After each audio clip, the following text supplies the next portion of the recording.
This episode is brought to you by JLL. Get an insider view into the world of commercial real estate with JLL's podcast, Trends and Insights, the Future of Commercial Real Estate. Whether you're curious about making cities more sustainable, the evolution of office space, or AI opportunities, this podcast will help keep you a step ahead. Tune in for candid conversations with business leaders about the biggest trends impacting how we live, work, and play. Subscribe to Trends and Insights now at jll.com/podcast.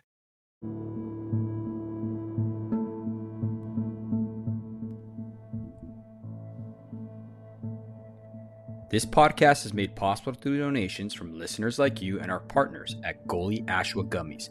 You can find them at goalie.com. Use promo code the Show Up Dad Foundation to get 10% off your order. Zenderance Active Wellness and Sports Nutrition. Their products are designed to maximize your health. At Zenderance, they strive to support and have a positive impact on the wellness of every hardworking dad.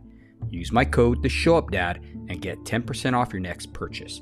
For more info, go to www.zenderance.com. Tall Man Equipment, standing taller than the rest of the competition in lineman tools since 1952. Give them a follow at www.tallmanequipment.com. And last but not least, Adam Lane Smith. He is an attachment specialist who helps people to heal, connect, and build. Use my promo code SHOW, spelled SHOW, for a 50% discount on his attachment bootcamp course. Thank you.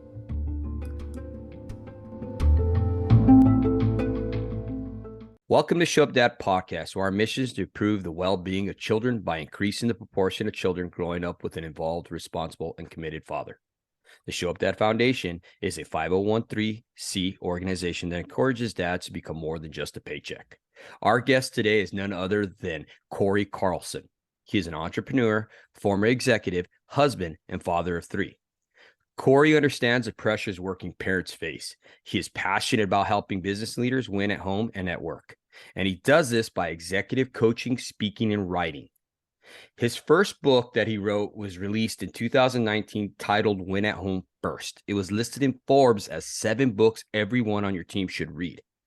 Okay, so many of us focus on winning at work, whether it be from our own fear or expectations of others. We put pressures on ourselves to succeed. Then, with whatever time and energy we have left, we give to our family and to ourselves. In the end, no one wins. Marriages suffer, kids are neglected, teams are not developed, and you are not fulfilled.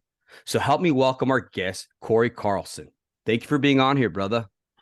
Man, thank you, David. I'm looking forward to it. I've enjoyed our pre-record conversation already, so it's going to be a good one.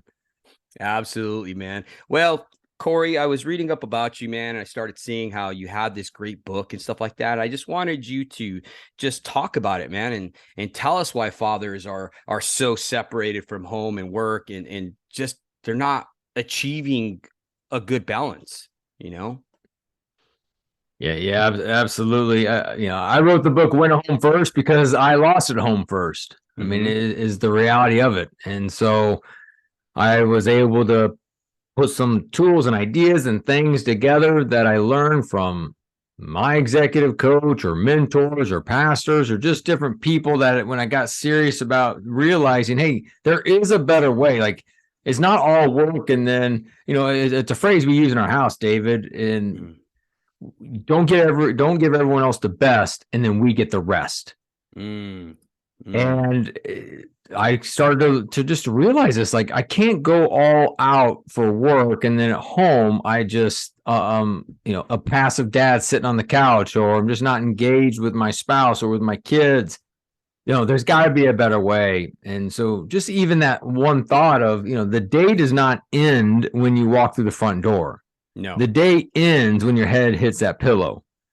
And so it's thinking through, just like a gas tank. If you're going to drive from, if I'm going to drive from here, Cincinnati, where I live, to California to see you, I'm going to manage my gas tank accordingly. As I'm driving, if it gets towards E, I'm going to fill it back up.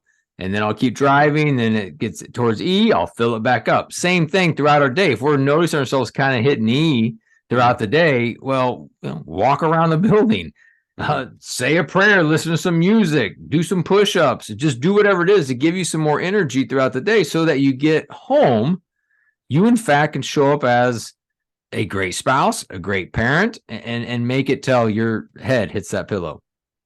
Yeah, and I'd noticed that too, because like when I would work out of town or out of state or whatever, the drive home was my way to unwind. And just listening to podcasts like this, or even just the radio or worship music or whatever, you know what I mean? That helped me to recharge, because you're absolutely right. You're drained, man, and you give the best of yourself at work and you don't have enough at home. And it's crazy, that we do that, How can we prioritize our families though in that situation? One way to prioritize the family is to think about the family. I mean, that's a step. Okay. And what I mean by that is kind of, you talked about the commute.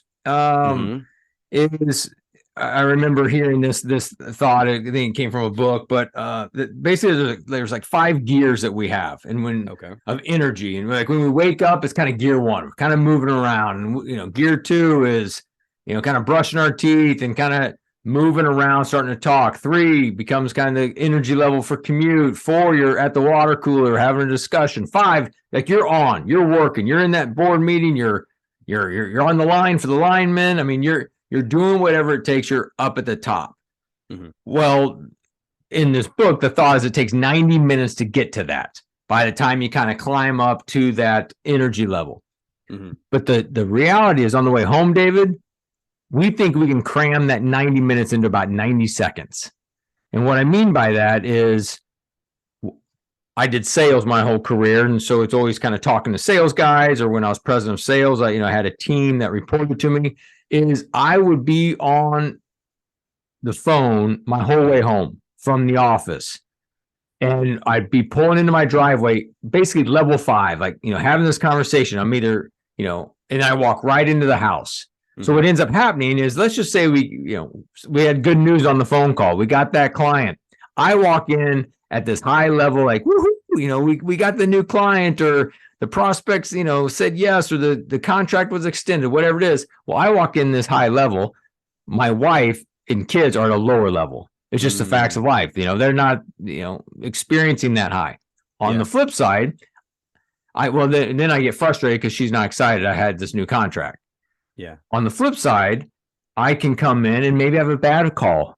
I'm talking to a contractor and it's not going very well, and they're frustrated. And therefore, I walk inside mad or angry, and my family's excited to see me, but I'm down here low and frustrated. Mm-hmm. And it's a disconnect. And I did this for a long time in my career. I didn't know. I thought I was being Mr. Efficient. All right. Yeah. Driving home, and I'm going to listen to podcasts, radio. I'm going to be on the phone. I'm going to do whatever it takes. Where I changed, David, is realizing, hey, I better start ramping down when I leave the office, so that I'm at that kind of right energy level to walk in the house.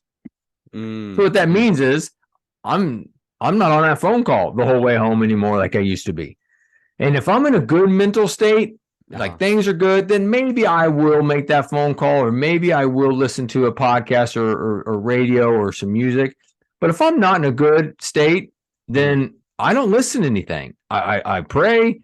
I may do some worship music, but I'll tell guys like my clients, I'll tell them this is like, if you're not doing good, don't listen to NPR on the way home. Don't listen to CNN or Fox or whatever you listen to, because you're gonna walk in the door frustrated because the political thing didn't go the way you wanted to, or even sports radio, your team traded your favorite player or didn't trade somebody.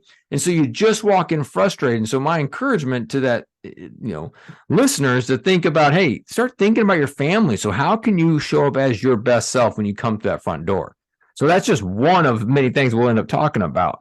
But since you mentioned commute, you got to mention that. And then for those individuals who do work from home, man, stop working maybe 10, 15 minutes before you go upstairs or go downstairs to see the family.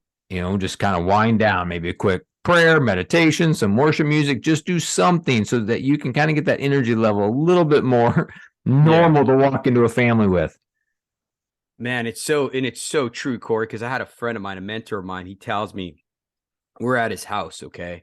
And it's cold outside. Kind of a freakish weather pattern going through, in El Paso, Texas. So it's cold. It started snowing and stuff. And we're waiting for him. We're in his house, and he opens up the screen door, right? and the cold air rushes in, and I'm like looking at it like this at this guy, like, what are you doing, man? Close that door. It's his house, right? And he's like, he lets the air come in, it gets cold, and then he closes the door. He's like, what did I just do? And like, oh, you let all the hot air, you know what I mean? You're trying to heat up the neighborhood, you know what I mean? Just, joking with the guy. And he turns like, what I just did is I just changed the atmosphere. He's like, as a father, that's what we can do with our attitudes.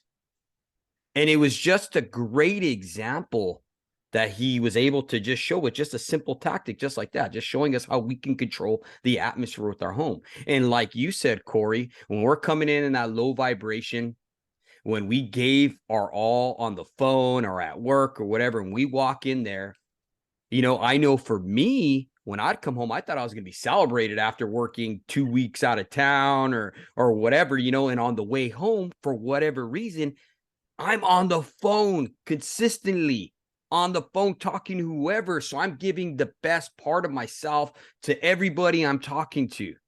And then when I get home, I am drained. And then my wife wants connection.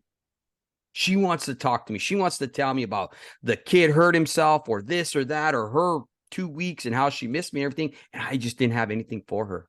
So you're absolutely right, brother. We need to focus on our families, man. And we're only fooling ourselves because, our kids, our spouse, they can see us dial up the energy when we need to. I remember one time I got called out by my wife where, we were in this little, season, and I don't think it was even that long. I mean, maybe it's a few days. We were kind of like being like roommates. Like we weren't really just getting along. We were kind of just two shifts passing the night. There was a friction. And we're kind of, I still remember, we're kind of right near the front door, and then not really talking to each other, high friction point. And anyways, I then leave. And as I'm walking out, I see a neighbor, and I'm like, hey, how are you? Good to see you. And all this high energy. And, and then I come back in, and then she's, oh, you had energy to talk to them. Basically, I was called out, and it's so true. And so our kids can see if we're, being passive on the couch, or we're not talking to them in the car while we're taking them to soccer or theater practice or whatever it is. But yeah, we get a phone call from a friend. All of a sudden we're upbeat and, yeah, man, can you believe it? Can you believe that game? Can you believe this? Yeah, we're fooling ourselves of, we don't think everyone else is noticing this high energy that we're giving to other people, but yet our family, we're not. So, we got to fix it. We got to fix it. If we want to model what true leadership looks like, it is stepping up, leading our family well, whether we're in the house, whether we're in the car, or, whether we're walking around the grocery store with them, whatever the case may be. We've got to lead them well. Otherwise they just see pure hypocrisy. No, I agree with you 100%. It's funny that you talked about hypocrisy, because a lot of times I'll be talking to my wife when I'm getting some coffees for the guys or whatever, right? She'll hear me giving the order. Okay. The other day when we were at church, she told me her order and I completely got it wrong. We're sitting right next to each other. Okay. And she muttered, she got kind of upset and kind of laughed a little bit and kind of muttered. She's like, you can get your friend's order right. I'm right here in the car with you, and you can't even get my order right. And immediately it went into this, well, you can get their order right. I'm not as important as them. I'm your wife and blah, blah, blah. You know what I mean? And it's like, wow. And then I have to stop and pause. I'm like, you're absolutely right, babe. I wasn't even plugged in listening to you. I wasn't even intentional. I wasn't being where my feet are. And dude, to be honest with you, I don't know, man. I had so much things going on in my head. I was thinking about podcasts. I was thinking about getting home. I was thinking about all these different things that don't even matter because I wasn't living in the moment, if that makes sense. Oh, absolutely. Absolutely. And I think, we all get tripped up from time to time. And I think even the listeners, I mean, they're going to get tripped up. You and I are still get tripped up on it and probably end up doing something stupid later today. But I think where the growth comes in is, are we recalibrating quick enough? Like, will we say, you know what, babe, I messed up. I'm going to work on it. Like, if we have the humility and don't get all defensive and prideful, like, no, I didn't do that. What are you talking about? It's just like, man, learn. I remember I do this, and you may do something very similar. is I will ask my wife and I'll ask my kids on a scale from 0 to 10, where am I at as a spouse or as a parent? And the answer doesn't really matter, the number they say. If they say it's 2 or if they say it's 7, they just throw out a number. And no matter what number they say, don't get too prideful or don't get too angry. Yeah. But the gold is in the second question. What's the one thing I can do to get closer to a 10? And so for me, I remember I've done this, a handful of times. And get a variety of answers. But I remember this one time, my middle child, her name's Camden, and I said, well, what do I need to do? And then she says, Dad, don't talk about God or my vision or my goals before noon. And it was just pretty funny, but how my schedule works is I go to the gym at 5 a.m. and then I do my quiet time. And so when I come in the house and I see the kids, I'm fired up. Like I've worked out. I've spent some, time in Word. So there may be a scripture I want to share. There may just be, I heard something on a podcast. I'm like, come on, kids, what's your vision for your life? And, what are your values? And just, silly stuff like that. But it was, wearing them out. And so now I knew that, though. I thought I was being this great father by leading and being faith forward, but instead I was annoying them. But by asking the question, I since have adjusted. Now, a few times I for sure will say something before noon because it's just, hey, babe, I got to say this. But at least I share with awareness, and now I just have shaken up differently. But I think, we get 360 feedback at work all the time. Yeah. But we got, even just thinking about how do we get that at home? It's a great thing to start doing. No, absolutely. I'm going to definitely incorporate that. I know I incorporated that with my wife. But I definitely see the positive, outcomes that can come out of that with just asking the kids, man, is daddy doing okay? What from a scale from 1 to 10, that's amazing, dude. And I'm definitely going to steal that one from you, Cory. Yeah, well, good. I'm sure I know I stole from somebody. I just don't know who. Iron sharpens iron, brother. That's right. And nothing's new under the sun. Nope. Now, I wanted to talk to you a little bit about your book. Okay. In your book, it talks about how to discover, how to craft a personal and family vision. You talked a little bit about vision. How can we do that in our families? How can we craft a vision? Yeah, absolutely. I mean, the idea in the family, and just backing up just a little bit. Mm-hmm. I think, I don't think I know. All the companies we work for, or some of us run our own companies, we've got vision statements. We got vision statements. We got, these are our goals for this year that we're going to do for the company. And we're very intentional and strategic with how we run our companies. But then when it comes to our personal life and our families, we wing it. Yes. We don't put that intentionality in it. And so one thing I mentioned in the book is that, we need to be intentional with vision statement for our personal life and vision statement for our families. As the proverb says, where there is no vision, the people will perish.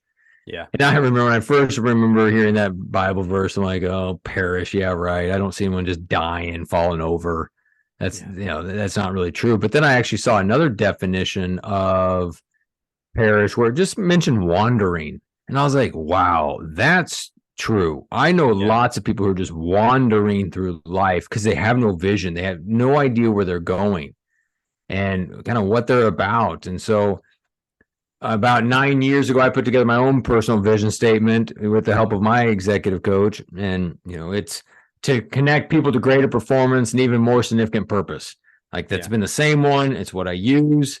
And absolutely just, I love it, but it helps me no matter, if I'm at church or if I'm at the, the kind of neighborhood function or I'm working, it's like, hey, how can I help people connect greater performance and significant purpose? So then just kind of knowing the power of what that had done and thinking, hey, I want to bring our family together and kind of have a vision statement.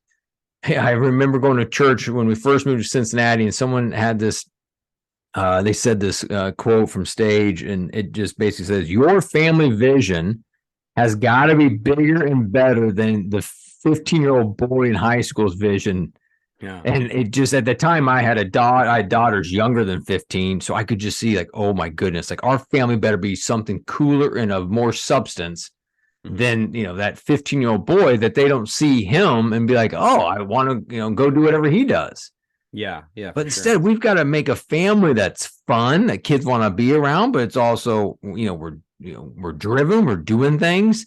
And so that kind of became this idea of, hey, that's the idea of a vision. We kind of need some stuff. So I do think from a family standpoint, just be thinking about, hey, put that vision statement. And there's a lot of different ways to craft it. At the beginning of the book, I talk about the 5 P's used to make a vision statement. Okay. And those 5 P's are, hey, passions. Like what are the things you are passionate about that maybe are different than what other people are passionate, other families are passionate about. Problems is the other one. What are problems that you've overcome that you want to help other people overcome? And so for me, one of the problems I had is I lost at home first. And so it was like, you know what? I want to help other people win at home. I don't want people to lose at home. And then possessions. What has God given you? What are your possessions? Whether it's a college education, or it's a technical degree, or it's money, or whatever that is that you have. What's possessions that God has equipped and empowered you with? Fourth one's personality, just how you wired, introvert, extrovert, Myers-Briggs, DISC, Enneagram, whatever that is, what's your wiring. And the 5th one is potential. Some people can just see potential in things that others can't. They got that visionary mindset. So you take those 5 P's, you kind of do a brain dump on all of them. And then from there, just kind of see what pops out. Like for me, the word connect is a big thing. I am an extrovert. I love connecting people to say, hey, you two need to meet. Great things can happen. Yeah. So I love that. Performance is a word in there because I want to win. I good or bad, I want to win. I want to win at work, win at home. And then purpose for me, it is my faith to connect people to Jesus. And if I'm in a scenario where I can't, because of, it's just not, we can't talk faith or whatever, then it's just a greater purpose that they know their life's a little bit bigger than just themselves. And so those are some of the ways to construct what that would look like. Definitely. We started doing in my own family is, same thing, vision board, right? We started writing stuff out and we started putting on a board. That way it's always before you day and night. You know what I mean? And whether it be putting down people that we want to pray for that is going to come to Jesus, or even for our foundation, what we want to see take place within it, how we want to help and get back to people. And it changes. It's crazy when it's there before you. It changes. It's alive. It really is. You know what I mean? Because you're constantly making little tweaks and changes, stuff like that. And it keeps the family involved, I think. You know what I mean? So, does. And I know some friends that got some super simple ones, and which is great. It's probably the better thing to do. Or words that for the family, kind of what all that means. I do know for any listener who is going to go do this, I will tell you, your wife will roll their eyes when this first gets started. Your kids will roll their eyes like, this is stupid. I don't want to do this. And if you're a woman listening, then your husband's going to roll their eyes. It usually always happens. The same thing happened in us when we did it. I was like, I really want a vision statement for our family, and I want to do all this. And every time I kind of brought it up, I think it's just spiritual warfare, to be honest, too. It's just like, I think it's a good thing. Therefore, it's going to come against resistance for sure.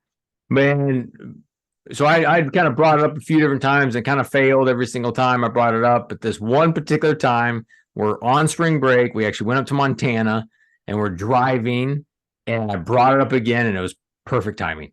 It was just awesome. We had a good discussion about it, but for that listener, don't give up on the first try. I assure you there will be eyes rolled and people think it's a dumb idea, but it's worth powering through for sure. And I like that you said don't give up, because a lot of times as fathers, we think we're not reaching our kids when they're rolling their eyes and when they say, yeah, I know. Don't give up, because they're listening to you and it's going to sink in. And when they need it, they're going to be able to pull from that, so that's a good piece of nugget right there as well, man. And I think our kids also, I think sometimes our kids, just like we do a little bit with everything else, it's like we hear it once. If I hear it 2, 3, 4 times, then maybe dad's really into it. Because sometimes when we bring up things to our kids or to our employees, it's like, even our employees will be like, they must have read a book, like, or they just heard this on a podcast. Let's see if this lasts a week. You know, this idea may not be that cool in a week. So let's not all jump on board because we know our boss or we know our dad. They change it all the time. So, and I think there's truth to that. I mean, just like probably like you, it's just like we can't pivot every time a leader in our life says, go do this. I mean, there's a little bit of, all right, if you mention this a few times, I'm in. But I can't just be like a buoy in the water bouncing around to every single idea you got.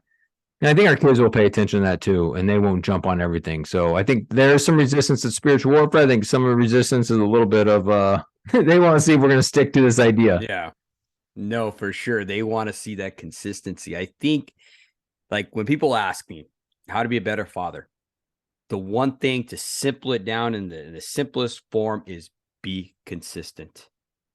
Seriously. I mean, through all aspects, even as an employer or employee, be consistent at work. That's it.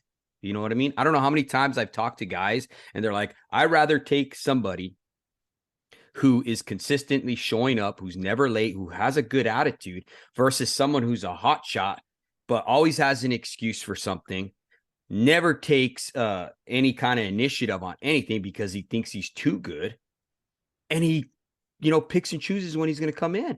He's like, I don't need that employer, even if he's even 10 times better than the other guy. I'd rather have the guy who is just consistent, Absolutely. I saw, I've seen some different quotes and things where our kids, when they know we're going to be consistent, then they have a sense of security. Like they know who we are, how we're going to respond, even if they know they're going to get grounded. Or they kind of just know how it's going to be, or if we're going to love on them and be proud of them for something in particular. It's just that consistency makes them have this sense of security and confidence as they go. And this is assuming we're consistently good parents too, and we're not consistently bad parents. Now that we're talking about kids and family life and stuff like that, I wanted to ask you a little bit about building your kids and setting them up for success in life. How would you do that? Like, what are your suggestions on that? Man, I got lots of suggestions. I'm sure if you ask my kids, they'll say, yeah, some of those are really bad suggestions, Dad. No, but I mean, just kind of a few things. I think one, we talked about it recently. I have 3 kids, just for context for people, an 18-year-old daughter, a 14-year-old daughter, and a 10-year-old daughter.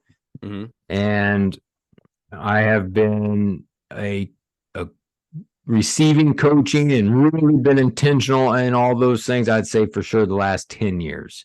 Okay.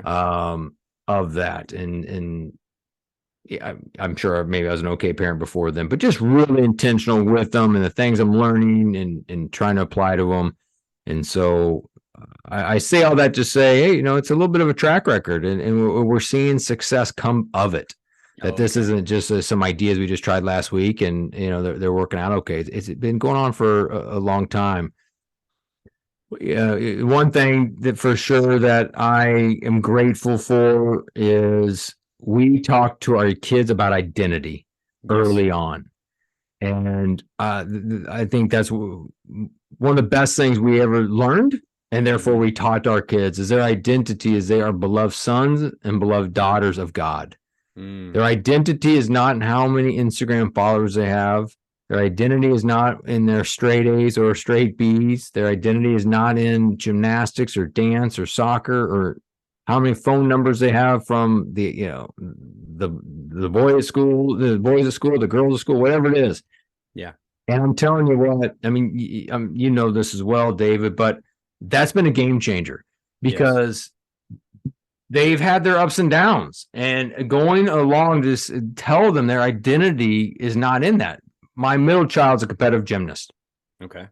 She's had a couple bad injuries. One, a kind of a broken ankle. She's had a broken elbow, like at different times. But if we would not have talked identity, it would have wrecked her. She would have been down in the dumps. And yeah, I mean, we still had some tears, but she knew her identity is not in a gymnast. Her identity is a beloved daughter of God, but the way she gets to live that out as of now, it's going to change as she gets older. But is to be a gymnast and to be a student at school. And through that, she can love on others, show the glory of God. She can do all these cool things through gymnastics until that door is closed. And so she got in. So when she did get hurt, yeah, she was frustrated and, but she knew it didn't define who she was. My oldest was a competitive dancer. And then when she stopped dancing, when she went to college, same thing. Sad, but not wrecked or ruined. Because they knew their identity is not to that. So getting our kids and ourselves to make sure our identity is in something permanent and not temporary. And so for that listener, how that applies to us is our identity is not in our title. It's not in our salary. And it's not even in the performance of our own kids. Because if we as fathers, and for those mothers listening, if we have our identity that my kid is perfect, well, what happens when they're not perfect? Exactly. If you have this identity that your kid's absolutely amazing and they're faith forward, they're going to Young Life, they're doing this, well, what happens if they show up pregnant? Does that mess with your identity? Because if that messes with your identity, then you've got your identity in the wrong places. I mean, I don't want this to be tested on me. I don't want my kids showing up pregnant. But if it does happen, I'm pretty darn confident it's not going to wreck my identity. We'll just pivot. We're just going to adjust things. We're going to have big conversations. What does life now look like? And but it doesn't affect my identity as a beloved son of God. And so I think that's one thing I'm so grateful for, that we've been doing a lot in our house. I'm grateful for the mentors that really poured into me in that. So that's one piece, is really talk to your kids about identity. But you got to make sure you got your own identity figured out too. Otherwise, they're going to, smell right through that. The rest of these aren't going to be in order. Identity is number one. The rest of these aren't in order, but I'd say that there are some things I'm crazy grateful for. Someone told us to always be a source of truth to your kids. Yes. And I'm so grateful we did. And what I mean by that is, once your kids know you're going to not tell them the right answer because you don't think they're old enough or you don't want to talk about it, well, they're going right to Google. They're going to go figure out the answer. And if they don't have access to a phone, they're going to recess and they're going to ask the kid what the XYZ means. And so if you delay or deny, they're doing something different. They're going to ask somebody else.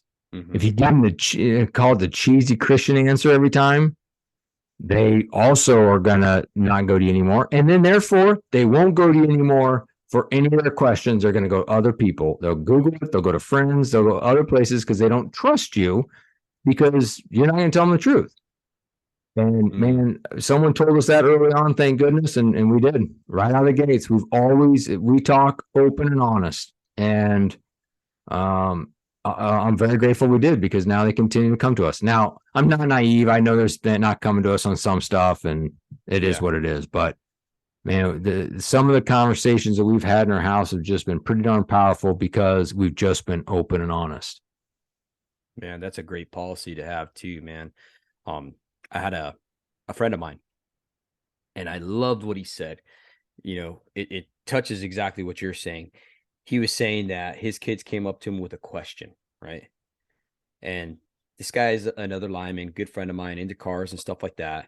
And he tells his kids, he's like, because his kids asked him about how, if something they had heard at school was true. And the dad turns out, I was like, do you remember that time you asked me about the Easter bunny and I told you the truth? Even though it was harsh or whatever, you know what I mean? I told you the truth about the Easter bunny. And they're like, yeah. He's like, well, I'm telling you the same thing. Again, dad's consistent, and I'm telling you the truth about this too. And they're like, huh, okay, dad, then you're right. You know what I mean? And it was just kind of cool, because when they came up to him, he didn't lie when they were like, his dad is the Easter bunny, and some parents are like, oh yeah, the Easter bunny's real. Or even, let's say, Santa Claus. We're in Christmas, kids come to you and ask you about Santa Claus, right? He did not lie. He told them the truth. He was open and honest with them.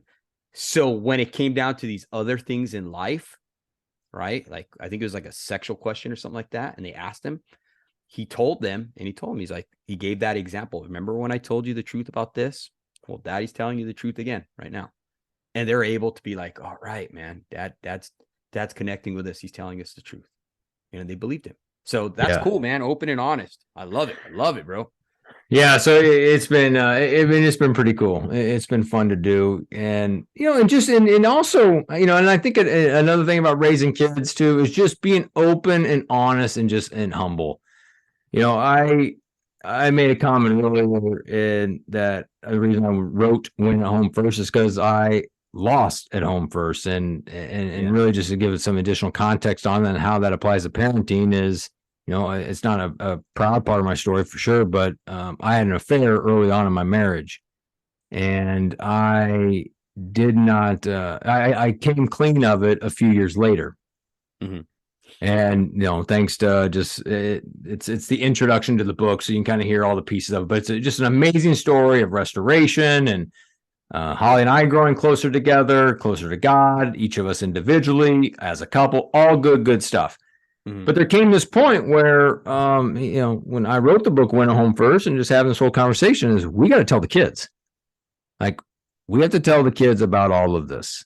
And so we had a conversation. We're going to tell the kids. And I'm going to tell you, it was hard. It sucked. Yeah, I bet. It was really, really hard. And obviously kids crying and all this. But we could have brushed it under the carpet, possibly. Who knows? But the reason I'm so glad we told our kids is really two reasons. One, I wanted my kids to know that I made a mistake in my life, but God's not done with me. God is still going to use me for good. Of this story, even when I came clean of my affair, I heard this thought. It felt audible. I know it wasn't audible, but it was hand over your story for a greater story. So I've shared with my kids that I handed over my story, that this not only this affair, but just even this prideful Cory self for a greater story of, hey, how can I help others? How can I grow and kind of expand the kingdom and things? So I made a mistake, but God's not done with me yet. He's going to take me just as I am, but then help me grow closer to him 1 degree at a time. And we told our kids that because we want them to know that too. They're going to make a dumb mistake, and God is not done with them because of that one mistake. Instead, he will use them. He will refine them for good. So that was the first reason. I want them to know that even if they get a mistake, don't give up. God's not done with you. There's so much more ahead. Yes. And the second reason is one of my 3 kids, if not all 3, are going to be similar to me. They could fall in the same trap. The whole reason I ended up having an affair is because I was taking my identity. Remember, I talked about this earlier. I was talking about my identity to my job, because I didn't understand this whole God thing at that moment of being a beloved son. So I was taking my job and I'm going to find my value, my worth as a man, and how much money I'm making, how fast I'm moving up this corporate ladder. And that's where I'm going to find my identity. Well, that wasn't fulfilling. So when that wasn't fulfilling, I then took my identity to my wife. Like, well, then, she'll make me, feel like a man and I'm valued. Well, that's unfair to her. That's unfair to any human to be the answer of, because they have their bad days. They're broken just like we're broken. But then I decided, all right, well, I'll take my, identity to another woman. Well, that's obviously a stupid idea. But the whole point of that is I don't want my kids to go searching their identity in their job, searching their identity in their spouse, searching their identity in these temporary things, to know that their identity is only found in one place. And from there, they then can build the life on it. And so I want my kids to know that, and from even a personality standpoint, a phrase that was crazy impactful to me is I can now work from a place of approval as opposed to for approval. Wow. So from approval is I'm a beloved son. For approval is I want to know, hey, do you like me? Does so-and-so like me? How many likes I get on social media?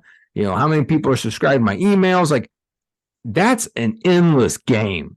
Yes. And when I learned that phrase, I can now operate from approval as opposed to look for approval. And so all of that stuff's been discussed with each of our kids of basically the story of me messing up. And so that comes a little, so when we talk like that in our house, we say sorry, we say you're forgiven. Like, I own my mistakes, for sure. Now, our house has its tension still. I don't want anyone to think, oh, man, it's amazing over there. No, we still can have these frustrations in our house. Yeah. I still get tired. I still get frustrated and all that stuff. But those are just some of the things that have helped us significantly. And it also shows that you're real. You're not this perfect being. I know for me, my daughter, right? She's a teenager. She's 16 years old. She got really frustrated one day and she started crying and she's like, I'm not perfect like you. And it hurt me, dude, because she was thinking that daddy didn't make mistakes. And she was literally just burning herself out, trying to be this perfect person. And I had to sit her down and I had to tell her all the mistakes that daddy had made and tell her, I am not perfect. And you don't have to be perfect, honey. You just got to try. Whatever you do, we're here to support you. And that's that acceptance that you're talking about, because they have, one of the things that I talked about in an actual recent post on social media was acceptance starts at home. Because if our daughters and our sons aren't accepted at home, they're going to go seek acceptance elsewhere. And how many times do men, when they didn't get acceptance at the home, start looking for acceptance at work? And when that boss, gives you these attaboys, and then all of a sudden it takes one oh crap, for lack of better words, and then all those attaboys are out the window. Now you're the biggest POS, and now, this guy, he doesn't do this, he doesn't do that. You know what I'm saying? And then we're crushed because why? Our identity was in that acceptance, seeking acceptance. So acceptance got to start at home, like you said. And I love that, bro. I do.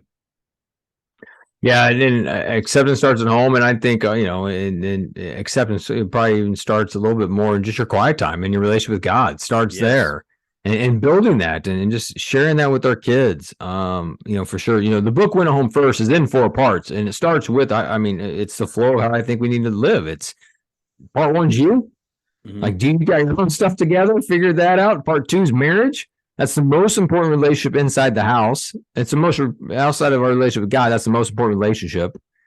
3rd part on the book is parenting. How do we, invite our kids into relationship, but how do we also challenge them into responsibility?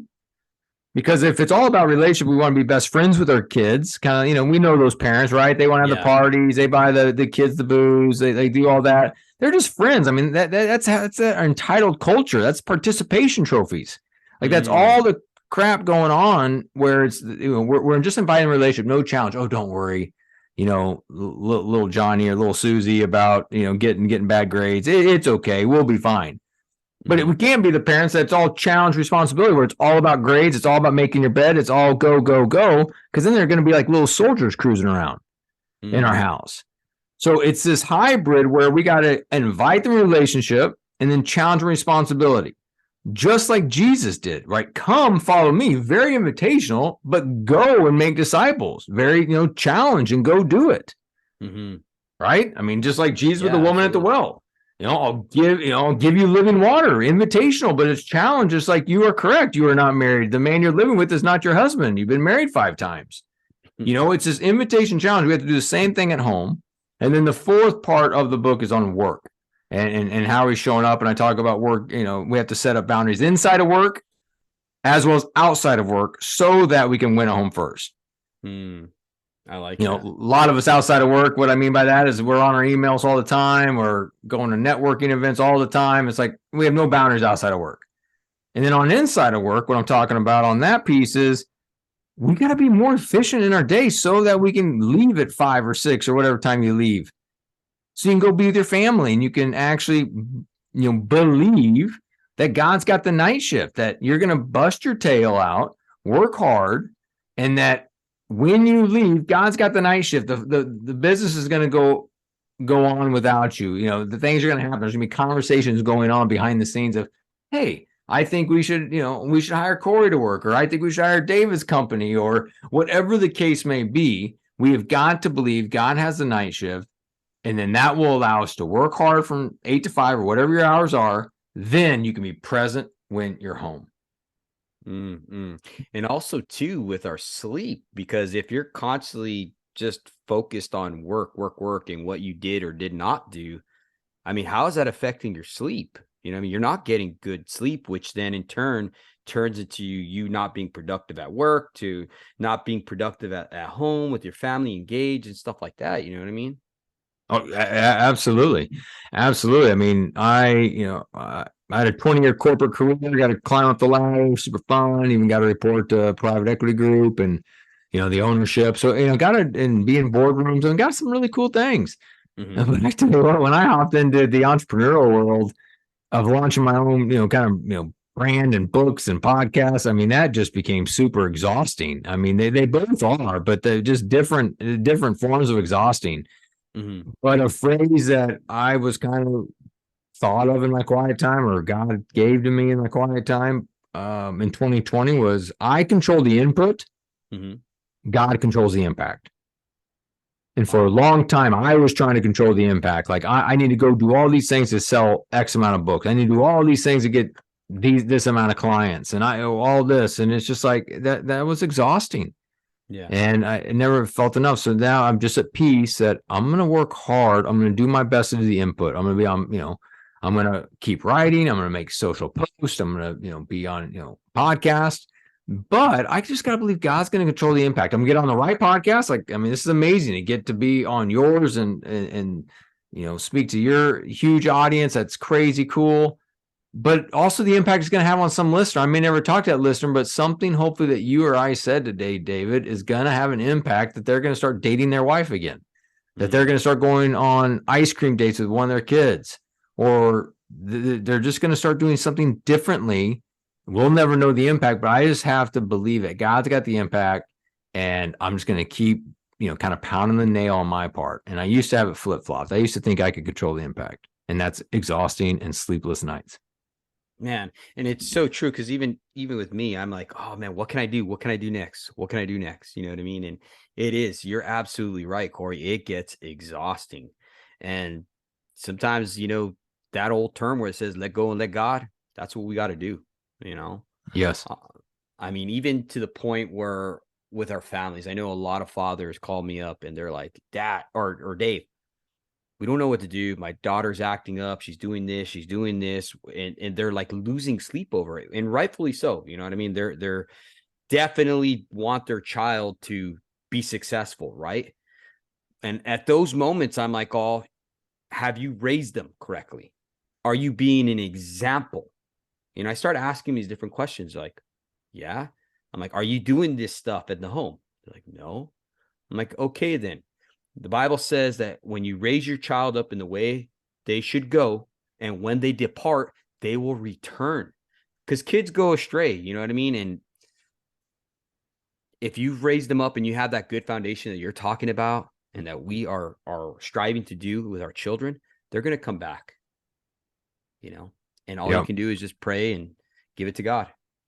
Yeah. We're seeing a little bit of that. I said my oldest is 18. We just had her first semester away at University of South Carolina, and now back and for Christmas break. And it is like, wow, amazing.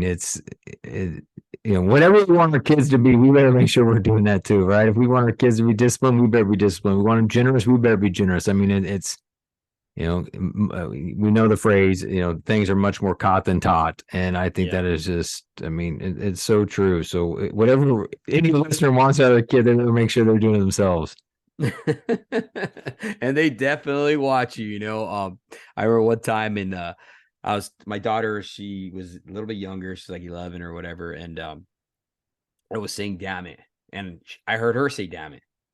And she heard me say it again, and, vice versa and stuff like that. And she called me out on it. She's like, Dad, you can't be saying that. I was like, she caught me saying it. And I'm like, it's one of those things where you are embarrassed, and your ego kind of gets hurt. And it's like, you want to tell her, well, I'm the adult here, I could say that or whatever. But if you want her not to say stuff like that, if you don't want your kids saying stuff like that, you can't be saying that either, because they're going to watch you. Yeah, even in that, though, I love that journey, though, right? So if you get confronted and you're like, you're right, man, I'm messing up. I'm going to work on it. How about this? Well, you watch me and let's work on this together. I'm going to stop saying it. You're going to stop saying, let's work on it together. If you hear me, call me out on it, or let's have some fun. Or if you and I both go a week without doing it, let's get some ice cream or whatever that is. Then it kind of makes it fun. She shows, hey, you're not perfect. You're working on getting better. And then the next time, maybe you're in the kitchen and you about to say, oh, well, I about did it. Right? I fixed it. And it's just cool because she knows it's working through bad habits is hard. And, our kids learn perseverance and they learn resilience from us by seeing that we get knocked down, but we get back up. And as a family, some of the losses I've talked about already on this podcast and just the other ones I've got, it's just, I want my kids to be like, hey, I got knocked down. It's okay. I'm going to get back up because I'm a Carlson and my dad got back up. I remember seeing my dad get fired from a job, but he got back up. I remember hearing my dad say that, he had an affair, but they're still married and, going on 23 years. Like, I remember these things. Therefore, our kids will have resilience, perseverance, because they've seen us get knocked down, but we get back up. And that's the power of parenting with our kids, like on the journey so they see all that. If we mask it and it's all veneer and they don't ever get to see that we lost a client or a job went bad or a quarter was bad, whatever that is, if they don't think back to what your daughter said, that I thought you were perfect, Dad. I think there's so much value in sharing our struggles with our kids because they're going to see the other side of it when we got back up. Man, that's so true, because I think nowadays people are masking that because of shame or whatever, and they don't want to be intimate and open up to their children and stuff like that for whatever reason, right? And what's happening is our kids are growing up and they don't know how to deal with these problems. I mean, I think that's one of the contributors to a lot of the suicides we're seeing. When it comes down to the hard things that are in life, our kids don't know how to deal with these problems because they were never shown. And it's so important as fathers, as leaders, that we do what you're doing, where we're showing these kids how we can navigate these problems, how to solve these problems. We're living life with them. A great reflection exercise that I'll do with my family. I do with my clients, and then I have my family do it too. And I can't do it a lot. I do it basically this Christmas time, or, kind of end of the year. No. What are 3 good things that happened over this past year? And what are 3 bad things? And what's always interesting is the bad, they always usually turned out pretty good. Like, it was a low point, but something good came in. But just that reflection, just that noticing, oh, wait, that did stink when this happened in the summer. But now look at it now. And I got through it. And so, it's that idea that, revelation comes through reflection. And so if we are doing some of this reflection of the 3 good things, 3 bad things, then some pretty cool things can happen. And so it's a simple exercise. We actually just talked about this today. It's why it's off the top of mind. Is that a couple of years ago, I had my kids write a letter about this. And I gave them each $10. And today when I was talking to them, they don't want the $10 because they don't want to do the letter. And so I said, fine, we can just do it on Post-it notes. Like, I just want you guys to think 3 good, 3 bad. We'll talk about it on the drive because we go from Cincinnati, Missouri over the holidays. So pretty cool stuff. Yeah, definitely. That is awesome. We're almost out of time. How can people reach out to you, brother? I know you got your website and stuff like that, and your book's coming out, your second book, correct? Yeah, second book's out. It is Rise and Go. It is basically all leaders get knocked down. It's just the great leaders get back up quicker. And so what could it look like in your life if the next time you got knocked down, you were able to get back up quicker? And that knockdown is from doubt, from discouragement, from some form of just feeling defeated. And it happens to all of us. And so I got knocked down in 2020. I put together this content that helped me, but it also helped my 60 clients I had during that time. And I was like, all right, there's a book here. So the first 10 chapters are to give you the courage to get back up. And then the next 10 chapters are to have the confidence to move forward. So it's been super fun to get out there and doing the keynote to different companies and even done a few churches. And it's going great. So Cory M. Carlson is my website. And everything's there. Podcast, blogs, books, access to that, courses, challenges, all that stuff. But what I would say is anyone who hears this on there, reach out. Just in the email, just put up the Show Up Dad podcast, and I'd love to just sit down and talk with you for 30 minutes and kind of a free strategy session as a thank you you, Dave, and your audience to listen. And so just email me, say show up dad, and we'll have a 30-minute conversation. It'll be awesome. You guys heard it live, right directly from Cory Carlson. Man, he wants to give you 30 minutes of his time. That's amazing. That's super value. Go ahead and give him a call, contact them. I know you guys are going to get tremendous information from him. He's a blessed man, and he's living right. And that's what we want to see. We want to see a man like him who's being the epitome of a show up dad. Thank you once again, Cory, for coming on here, brother. Appreciate you and coming on this show and just sharing with our audience everything that you have, man. Thank you. Thank you for the opportunity. I really appreciate it. Thank you.